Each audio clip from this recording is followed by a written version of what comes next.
સુરત શહેર પોલીસ દ્વારા ઝડપી પાડેલ ₹1,46,00,000ના દારૂનો નાશ. માત્ર એક વર્ષની અંદર 6 પોલીસ સ્ટેશન દ્વારા ₹1,46,00,000નો દારૂ ઝડપી પાડ્યો. ઝોન 1 વિસ્તારમાં આવતા સારોલી, લસકાણા, કાપોદ્રા, સઠાણા, વરાછા અને પુણા પોલીસના દારૂનો નાશ. કરોડોના દારૂ પર રોલર ફેરવી દેવામાં આવ્યું.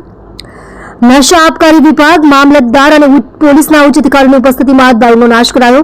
66,181 દારૂની બોટલો પર રોલર ફરી વળ્યું. છેલ્લા એક વર્ષ દરમિયાન ઝોન 1 વિસ્તારમાં પ્રોહિબિશન એક્ટ હેઠળ બુટલેગરો વિરુદ્ધ પાસાની પણ કાર્યવાહી.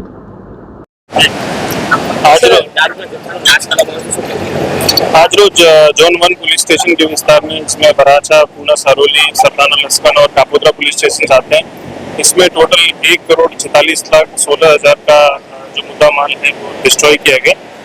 यहाँ पे जो कमेटी बनी उसमें हमारे सूरत शहर के एसडीएम, सिटी प्रांत साउथ और आबकारी अधिकारी श्री की हमारी कमेटी बनी और इस कमेटी ने अच्छे से काम करते हुए सारे मुद्दा माल को नाश किया. मोर देन 66,000 बॉटल्स थी और सारे को एसएमसी के कोऑर्डिनेशन में सरकारी पंचों के सामने और फायर सेफ्टी और हेल्थ का रेगुलेशन जो है, जो भू विभाग का जो नया सर्कुलर है उसके बेसिस पे हमने सबका नाश किया. टोटल मुद्दा माल की वैल्यू 1,46,16,000. सर, कितने पुलिस स्टेशन का मुद्दा माल? टोटल 6 पुलिस स्टेशन का मुद्दा माल है यहाँ पे जोन 1 के विस्तार का.